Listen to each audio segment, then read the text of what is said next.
ഉമ്മച്ചിക്ക് phone വിളിച്ചു. ആ സമയം ഉമ്മച്ചി ഫോൺ എടുത്തിട്ട് പറഞ്ഞു, എനിക്കൊന്നിക്കില്ലെങ്കിൽ എനിക്കൊന്നും കൂടെ ഒന്ന് ഫോൺ വിളിച്ചുവിടേനു.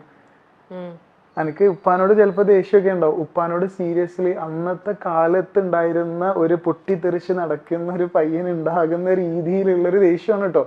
ശരിക്കും ഹീസ് മൈ ഹീറോ. എന്റെ ഉപ്പച്ചി, അതായത് ഞാനത് പറയാ, ലൈക്ക് ഞാനും എന്റെ ഉപ്പച്ചിയും തമ്മിൽ ഒരു 5 മിനിറ്റിൽ കൂടുതൽ നേരം ഒരുമിച്ചിരുന്ന് ഭക്ഷണം കഴിച്ചിട്ടില്ല, സംസാരിച്ചിട്ടില്ല. ഞാൻ ജനിച്ച ഒരു 5-ാമത്തെ വയസ്സിലാണ് എന്റെ ഉപ്പച്ചിനെ ആദ്യമായിട്ട് കാണുന്നത്. എനിക്ക് ഉപ്പച്ചി ഭയങ്കരമായിട്ടുള്ള ഒരു അകന്ന് നിൽക്കുന്ന ഒരു ഗിഫ്റ്റ് ആയിരുന്നു എനിക്ക് എപ്പോഴും. ഉപ്പച്ചിയായിരുന്നല്ലോ. ഉമ്മച്ചിക്ക് വയറ്റിലുള്ള സമയത്ത് ഉപ്പച്ചി പോയി. പിന്നെ പ്രസവിച്ച് 4 വർഷം കഴിഞ്ഞതിന് ശേഷമാണ് ഉപ്പച്ചിക്ക് ലീവ് കിട്ടിയിട്ട് വരുന്നത്. അപ്പൊ സ്വാഭാവികമായിട്ട് ഉപ്പ എന്ന് പറയുന്നത് എനിക്ക് വാക്ക് മാത്രമായിരുന്നു, അക്ഷരങ്ങൾ മാത്രമായിരുന്നു.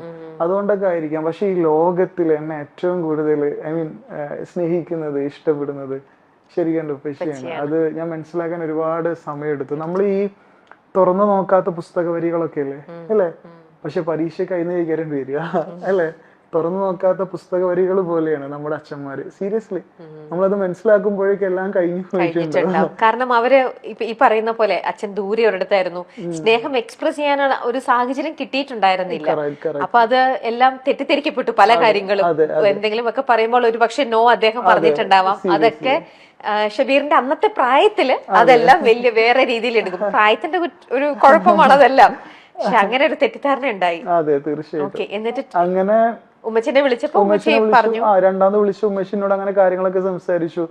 പക്ഷെ ഉമ്മച്ചിനോട് വാക്കോട് പറഞ്ഞു, ഈ ഇങ്ങോട്ട് വരണ്ട, കാരണം ഈ എനിക്ക് ഫോൺ വിളിച്ചത് ആരും പറയണ്ട, എനിക്ക് എത്രയാണോ പഠിക്കാൻ ആഗ്രഹമുള്ളത് ആ കാര്യങ്ങളൊക്കെ പഠിച്ചു. ഞാൻ എന്റെ അമ്മോനുണ്ട്, ഉമ്മന്റെ ബ്രദർ, ഓനെനിക്ക് ഒന്ന് വിളിച്ചേക്ക്, ഓൻ എനിക്ക് ആവശ്യമുള്ള പൈസ ഒക്കെ അയച്ചു തരുന്നൊക്കെ പറഞ്ഞ്.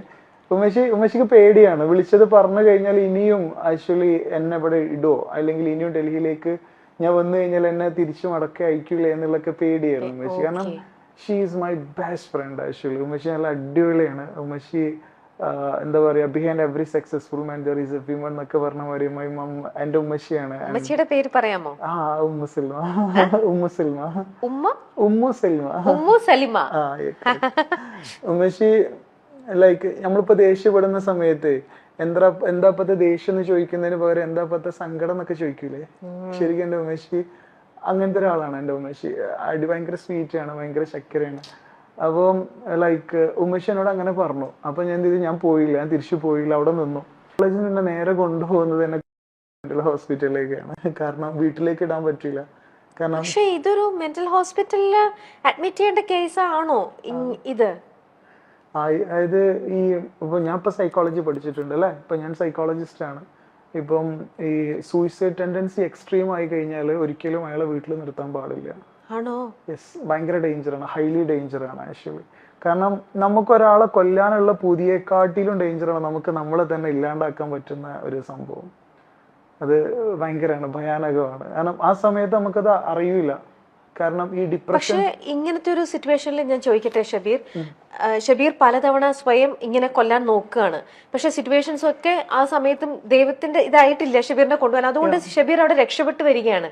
അപ്പൊ ഷബീറിന് ഇങ്ങനെ രക്ഷപ്പെട്ട് വരുന്നു. വീണ്ടും വീട്ടുകാരെ കാണുമ്പം, ഈ ഉമ്മയെ കാണുമ്പോൾ പോലും ദേഷ്യമോ അല്ലെങ്കിൽ അവരോടൊക്കെ ഒരു അവേഷനോ അങ്ങനെയൊക്കെ തോന്നിയിട്ടുണ്ടോ? അപ്പൊ ആ സമയത്ത് ഡിപ്രഷൻ എക്സ്ട്രീമിലൂടെ കടന്നു പോയിട്ടുണ്ടോ എപ്പോഴെങ്കിലും? ഇല്ല.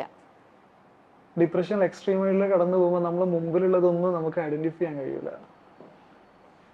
നമ്മളെ മുമ്പിൽ നടക്കുന്നതൊക്കെ ഒരു യാന്ത്രികമായിട്ട് നമുക്ക് തോന്നും. സീരിയസ്ലി നമ്മളെ മുമ്പിലുള്ള സിമ്പതി, എമ്പതി ഒന്നും നമുക്ക് തിരിച്ചറിയാൻ കഴിയില്ല. നമ്മൾ സ്നേഹത്തോടെ ഉമ്മ എന്ന് വിളിക്കുന്ന ആ മുഖത്തിന്റെ അവരെയൊക്കെ കാണുമ്പം അവരോടൊക്കെ വല്ലാത്തൊരു വെറുപ്പ്, ഒരു ഹേറ്റ്രഡ്, ആ ഒരു ഫീല്. വെറുപ്പ് സ്വാഭാവികമായിട്ട്. ഞാൻ എന്റെ ഉമ്മയെ അടിക്കാനൊക്കെ പോയിട്ടുണ്ട്. എന്റെ ഉമ്മ എന്നോട് സംസാരിക്കാൻ നിൽക്കുന്ന സമയത്ത് എന്റെ ഉമ്മാനെ ഞാൻ ഭയങ്കരമായിട്ട് ശബ്ദം ഉണ്ടാക്കിയിട്ട് അടിക്കാനൊക്കെ പോയിട്ടുണ്ട്. എനിക്ക് അറിയില്ല, ഞാൻ എന്തൊക്കെയോ വളരെ ബാഡായിട്ടുള്ള വേർഡൊക്കെ ഉപയോഗിച്ചിട്ടുണ്ട് എന്റെ പേരൻസിന്റെ അടുത്ത്. കാരണം എനിക്ക് എന്നെ അത്രക്കും ദേഷ്യമായിരുന്നു ആ സമയത്ത്. എന്നെ മരണത്തിൽ നിന്ന് രക്ഷിച്ചിട്ടുണ്ട്. എന്റെ ദൈവവിശ്വാസമൊക്കെ പോയിട്ടോ സീരിയസ്ലി. കാരണം ഞാൻ മരിക്കാൻ വേണ്ടിയിട്ട് ഉദ്ദേശിച്ചിട്ടുണ്ടായിരുന്നു, എന്നെ വീണ്ടും ജീവിപ്പിച്ചു. ആക്സിഡന്റ് സംബന്ധിച്ച് എന്നെ മാത്രം ബാക്കിയാക്കി. എനിക്ക് വല്ലാത്തൊരു ദേഷ്യമൊക്കെ ആയിരുന്നു എന്നോടും ദൈവത്തിനോടും എന്റെ കൂടെ നിൽക്കുന്ന മനുഷ്യന്മാരോട് ഫുള്ളും. ആക്ച്വലി എക്സ്ട്രീം ആയിപ്പോയി. അപ്പൊ ഡോക്ടർ നിർദ്ദേശം കൊടുത്തു, ഇവനെ ഇനിയും വീട്ടിലേക്ക് കൊണ്ടുപോയി കഴിഞ്ഞാൽ ഒന്നും കൂടി ഡേഞ്ചർ ആവാൻ ചാൻസ് ഉണ്ട്. അതുകൊണ്ട് പുള്ളിക്കാരനൊരു സുഹൃത്തുണ്ട് കുതിരവട്ടം മെന്റൽ ഹോസ്പിറ്റലിൽ, നമുക്ക് അങ്ങോട്ടേക്ക് കൊണ്ടുപോകല്ലേ എന്ന് പറഞ്ഞു. ഈ സമയത്ത് എനിക്കൊരു കേസും കൂടെ വന്നിട്ടുണ്ടായിരുന്നു. കാരണം പഠിക്കുന്ന PhD ചെയ്ത് നിൽക്കുന്ന സമയത്ത് നാട്ടിൽ ഈ ഓൺലൈൻ ട്യൂഷൻ എടുക്കുമല്ലോ, ഓൺലൈൻ ട്യൂഷൻ എടുക്കാൻ വേണ്ടിയിട്ട് ഒരു പ്ലാറ്റ്ഫോം ഉണ്ടാക്കിയിട്ടുണ്ടായിരുന്നു. ഓൺലൈനിലൂടെ സുഹൃത്തുക്കളായിട്ട് ബന്ധപ്പെട്ടിട്ട് അങ്ങനെ അതിനു വേണ്ടിയിട്ട് കുറച്ചധികം ഫണ്ട് റൈസിങ് നടക്കുമല്ലേ, നമ്മൾ ഇൻവെസ്റ്റ്മെന്റ് രീതിയിൽ നടക്കുമല്ലോ. പക്ഷെ എന്ത് ചെയ്യുന്ന വെച്ചാൽ സ്വാഭാവികമായിട്ട് ഈ ആക്സിഡന്റിന് ശേഷം എനിക്കത് നോക്കാൻ കഴിഞ്ഞില്ല. സ്വാഭാവികമായിട്ടും പൊട്ടിപ്പോയി, കടം വന്നു. ഏകദേശം 17 ലക്ഷം റുപ്യ ഇൻവെസ്റ്റ്മെന്റ് മേടിച്ചതിന്റെ കടം വന്നു. അപ്പൊ അവര് എന്ത് ചെയ്തു, ചീറ്റിംഗ് കേസ് കൊടുത്തു. 420 and 409 IPC ചീറ്റിംഗ് കേസ് കൊടുത്തു. അപ്പം ഈ കേസ് ഓൾറെഡി കോടതിയിലുണ്ട്. അപ്പം കോടതിയിൽ നിന്ന് ഈ കേസും എന്റെ മാനസികാവസ്ഥയും കൂടെ വെച്ചിട്ട് കോടതിയും പറഞ്ഞു എന്ത് ഹോസ്പിറ്റലിൽ അടക്കാൻ വേണ്ടിയിട്ട് പറഞ്ഞു. അങ്ങനെ കുതിരവട്ടം മെന്റൽ ഹോസ്പിറ്റലിൽ സാദിഖ് ഡോക്ടറിന്റെ കീഴില് ഫോറൻസിക് സെല്ലിൽ അടക്കുകയാണ് ആഴ്ചയിൽ. എത്ര നാള്? 90 days. അതായത് ഫോറൻസിക് സെല്ല് പറഞ്ഞാൽ 2 സെല്ലുണ്ട്. ഒന്ന് ഫോറൻസിക് സെല്ല്, കോടതി വിധിച്ചിട്ട് വരുന്ന ആൾക്കാരെ കിടത്താനുള്ളതും മറ്റു നോർമൽ ആയിട്ടുള്ള സിവിലിയൻസിനെ കിടത്താനുള്ളതും. അപ്പം എന്നെ നേരെ ഫോറൻസിക് സെല്ലിലേക്കാണ് കൊണ്ടുപോകുന്നത്. അപ്പോൾ 14 പേരുള്ള ഒരു ജനറൽ വാർഡാണ്, ഒരു ജനറൽ സെല്ല് പോലെ. അപ്പൊ അതിലേക്ക് കയറ്റുന്ന സമയത്ത് ഭയങ്കരമായിട്ടുള്ളൊരു, ഞാൻ റിസർച്ച് ചെയ്യുന്ന സമയത്ത് ഞാൻ സെല്ലിന്റെ വെളിയിൽ നിന്ന് കണ്ടിട്ടുള്ള ഹോസ്പിറ്റലാണ് കുതിരവട്ടം മെന്റൽ ഹോസ്പിറ്റൽ. ആ ഹോസ്പിറ്റലിന്റെ സെല്ലിലേക്ക് ഒരു പേഷ്യന്റ് ആയിട്ടാണ് എന്നെ കയറ്റുന്നത് ആഴ്ചയിൽ.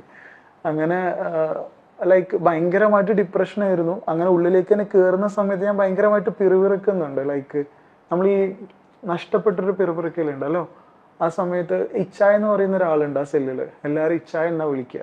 അദ്ദേഹം 15-16 വർഷമായിട്ട് അതിൻ്റെ ഉള്ളിൽ തന്നെ ഉണ്ട്. അസുഖം മാറിയിട്ടും അദ്ദേഹത്തിനെ അക്സെപ്റ്റ് ചെയ്യാനോ സ്വീകരിക്കാനോ ഒരാളില്ലാത്തതിന്റെ പേരിൽ അവിടെ ഇട്ടിരിക്കുന്ന ഒരു മനുഷ്യനാണ്. അങ്ങനത്തെ ഒരുപാട് മനുഷ്യന്മാരുണ്ട് കേട്ടോ. അപ്പം ഞാനിങ്ങനെ പിറുപിറുത്തപ്പോ മൂപ്പര് എണീറ്റിട്ട് എടാ മിണ്ടാതിരി എടാ എന്ന് പറഞ്ഞിട്ട് എൻ്റെ അടുത്തേക്ക് വന്നേല് ഞാൻ അറിയാതെ എൻ്റെ കയ്യിലുണ്ടായിരുന്ന പ്ലേറ്റ് എടുത്തിട്ട് അദ്ദേഹത്തിനെ അടിച്ചു. അപ്പൊ അടിച്ചതിൽ എന്ത് ചെയ്ത്, പെട്ടെന്നുള്ള അടിയല്ലേ, അപ്പൊ അദ്ദേഹം വീണു. അടിയിലേക്ക് വീണ സമയത്ത് നെറ്റി പൊട്ടിയിട്ട് ചോര വന്നു. എന്നെ അറ്റൻഡർമാർ വന്നിട്ട് എന്നെ സിംഗിൾ സെല്ലിൽ കൊണ്ടുപോയിട്ടു. സിംഗിൾ സെല്ലിൽ കൊണ്ടുപോയിട്ടാണ്ട് എന്ത് ചെയ്ത്, എനിക്ക് സഡേഷൻ തന്നു. അങ്ങനെ ഞാൻ സഡേഷനിൽ ഉറങ്ങി. രാവിലെ എണീക്കുന്ന സമയത്ത് ഒരു 22 വയസ്സൊക്കെ പ്രായം തോന്നിക്കുന്ന ഒരു നേഴ്സ്, ഒരു നല്ല വെള്ളാരങ്ങണ്ണൊക്കെയുള്ള ഒരു നേഴ്സ്, ലിയ എന്നാണ് ആ പേര്. ഞാനൊരു ബുക്ക് ചെയ്തിട്ടുണ്ട് കേട്ടോ നേഴ്സിനെ കുറിച്ചിട്ട്. ലിയ എന്ന് പറയുന്ന പേരിൽ ഒരു ബുക്ക് ചെയ്തിട്ടുണ്ട്.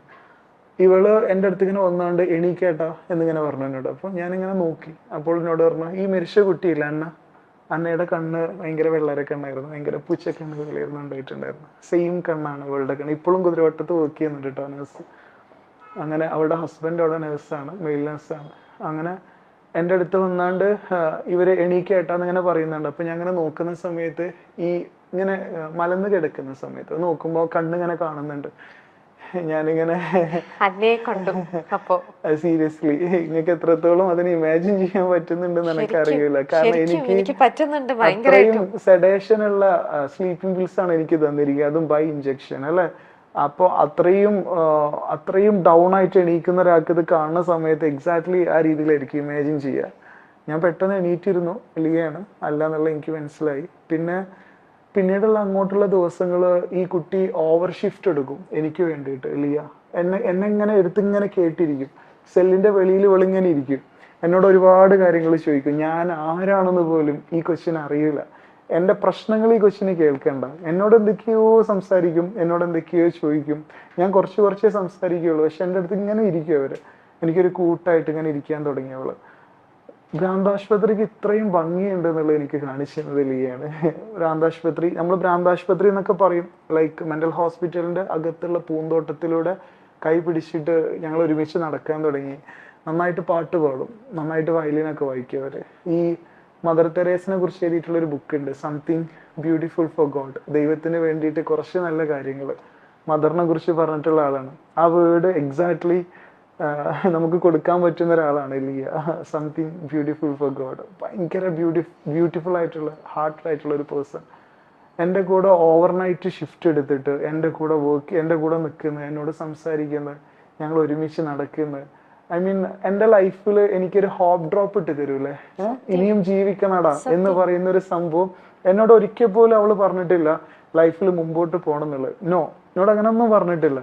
എൻ്റെ കൂടെ ഒരു ഷേഡോ പോലെ നടന്നു. ആ ഒരു ഷേഡോ കൊണ്ട് എനിക്ക് ജീവിക്കാനുള്ള ഒരു പ്രതീക്ഷ കിട്ടി ആക്ച്വലി.